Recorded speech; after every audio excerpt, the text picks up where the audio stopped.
Het belangrijkste nieuws van Curaçao in het Nederlands. Extra Journaal. Vers van de pers.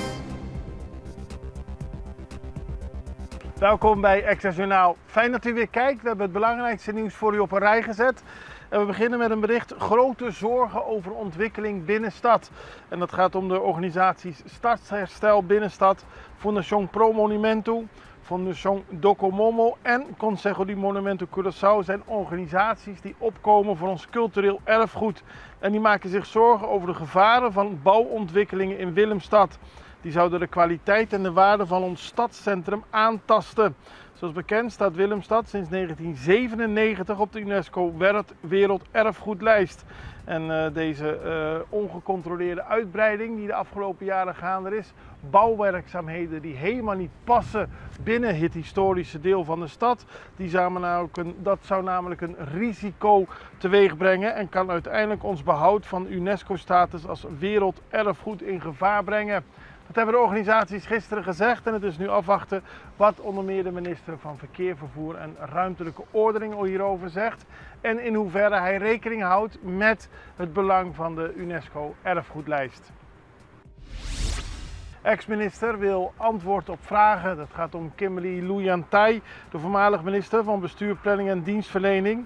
Zij is samen met haar advocaat Bertie Braam gisteren verschenen bij de hoofdofficier van Justitie in verband met een lopende zaak wegens mishandeling. De zaak deed zich voor in december in het huis van de ex-minister, waarbij iemand haar woning binnendrong zonder toestemming en die persoon zou letsel hebben opgelopen aan de hand. En dat leidde weer tot een klacht, maar het gaat om de ex-partner van de minister. Het gaat om een zaak van mishandeling en Louyantai wil duidelijkheid. Ze zegt dat ze lange tijd niks te horen heeft gekregen en ze heeft e-mails gestuurd naar de officier van Justitie om te vragen hoe de zaak ervoor staat.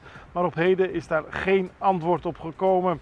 Wat haar betreft moet deze zaak zo snel mogelijk worden behandeld, want nu is ze een verdachte en kan ze zich niet verdedigen tegen zaken die volgens haar niet zo hebben afgespeeld zoals het in de media verschenen is. Geen informatie meer over privéreizen. Dat heeft de ministerraad bekendgemaakt. Die zijn akkoord gegaan met een voorstel om het parlement alleen nog te informeren over dienstreizen van ministers. Met andere woorden, privéreizen van ministers zullen voortaan niet meer aan het parlement worden gemeld. Er is ook besloten dat de minister van Algemene Zaken, premier Pisas, dit voorstel zal voorleggen aan de voorzitter van het parlement, Virginio Brown-Bill. En na een eventuele goedkeuring door het parlement zal dit worden vastgeleid in een beleid of protocol. De ministerraad wil niet meer dat duidelijk is als bijvoorbeeld de minister voor zijn eigen privéomstandigheden een medische behandeling heeft in het buitenland of ergens naartoe moet, dat dat aan het parlement gemeld moet worden. Oud-Statenvoorzitter Sint Maarten voor de rechter. Dat is een grote zaak op Sint Maarten. En het gaat om de voormalig voorzitter van het parlement, Rolando Bryson. Hij wordt beschuldigd van omkoping. Volgens de aanklacht zou hij geschenken en geld hebben ontvangen van 3 zakenleden. Het gaat om Johan Alex Dijkhofs, loterijbaas op Curaçao Robbie dos Santos en Sunil Gehani. Volgens Bryson is het onderzoek tegen hem gebaseerd op een misverstand.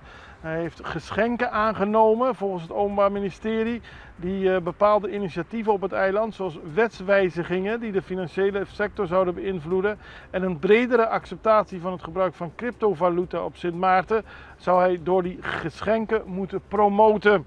Volgens hem is het helemaal niet oneerbaar wat er gebeurd is. Het is geen omkoping wat er heeft plaatsgevonden en Bryson die vindt dat het om een persoonlijke aanval gaat die geen basis heeft. Strand bij Santa Marta tijdelijk gesloten. Dat is gisteren bekendgemaakt door TUI Blue Curaçao. Die merken momenteel hard om het hotelproject in Santa Marta af te ronden. De voorbereidingen zijn in volle gang en er vinden dagelijks intensieve bouw- en renovatiewerkzaamheden plaats op het terrein.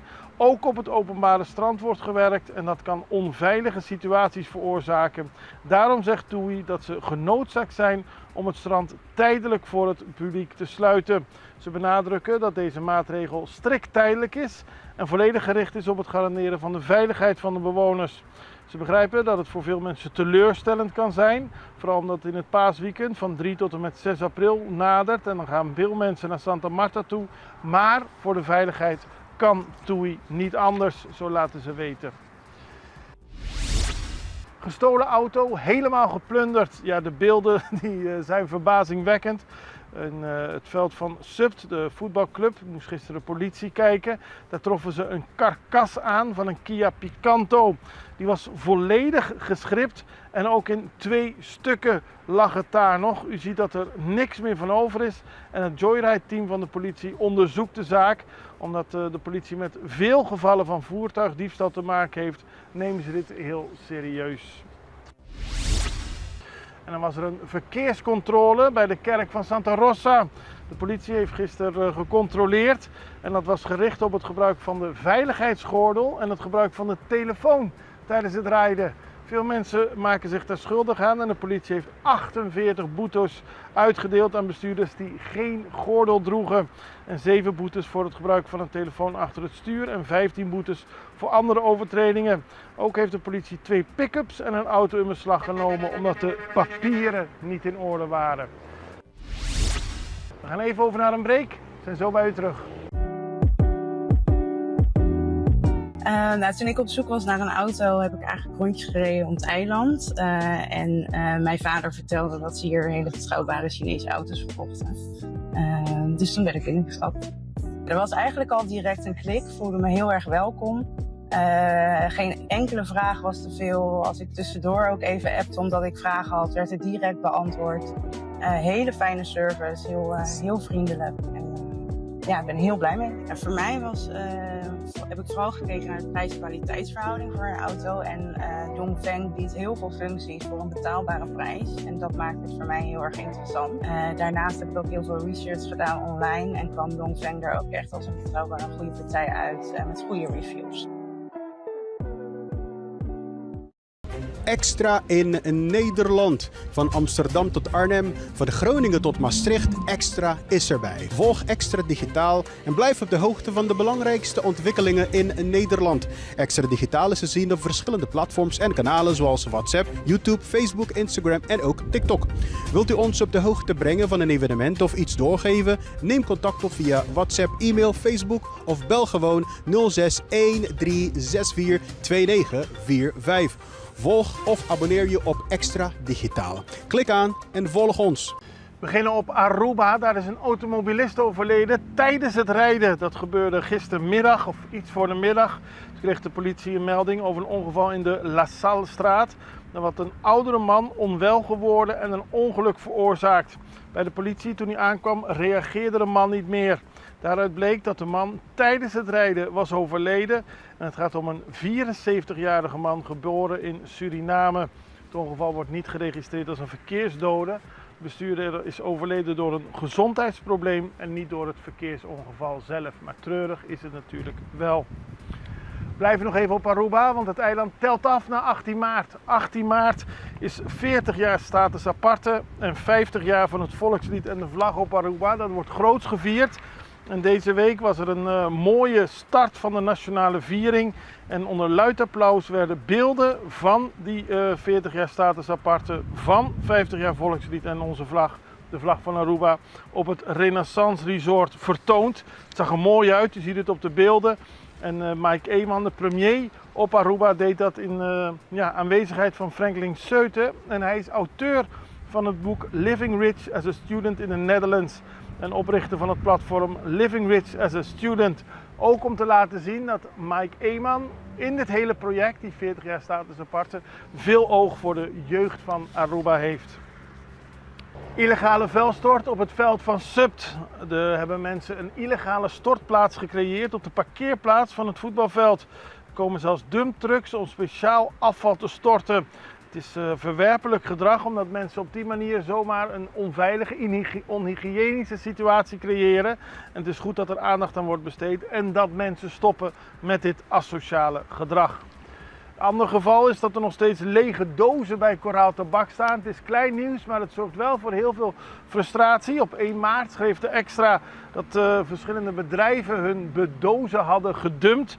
Er lagen kisten, er zaten stickers op. Zijn afkomstig wellicht van diefstal, maar het is moeilijk voor te stellen dat mensen daadwerkelijk die dozen er naartoe hebben gebracht. U ziet het op de beelden. Het is iets wat daar niet hoort, maar er is nog steeds niks gedaan. De politie heeft laten weten dat ze zo snel mogelijk opruiming zouden verzorgen. Maar ja, daar is niks aan gedaan en de dozen die liggen er nog. Raar. En dat staat vandaag in de extra. En dan nog internationaal nieuws. Er is een discussie in Rio de Janeiro over toerisme in de favelas. Arme gebieden die op de een of andere manier ook heel mooi op een plaatje te zien zijn. Er gaan toeristen speciaal naar deze wijken toe, die normaal gesproken relatief gevaarlijk zijn. Maar ze willen dan mooie beelden. Er zijn speciale drones die mooie video's maken. En soms moeten toeristen zomaar 2 uur wachten om een selfie te kunnen maken met een drone. Er zijn zelfs mensen die een huwelijksaanzoek op deze mooie plek willen laten doen. En in die zin is het een situatie waar in Rio de Janeiro veel discussie over is. Moet je die armoede nou verstoppen? Moet je de mensen binnen laten komen? Waarvoor gekozen is om lokale bewoners de toeristen op te vangen, die selfie-drones te verzorgen, tours te houden. En op die manier hebben 300 lokale gidsen en 10 dronepiloten een opleiding gehad om op die manier de toeristen in Rio de Janeiro veilig naar deze bijzondere plekken te kunnen laten gaan. Eigenaren van 26 daken en terrassen in de favela's verdienen geld door toeristen toe te laten. Het is een opmerkelijke vorm van toerisme en de beelden die zijn mooi. Wij zijn er morgen weer. Ik hoop u ook. Het allerbeste. Tot ziens. Dag.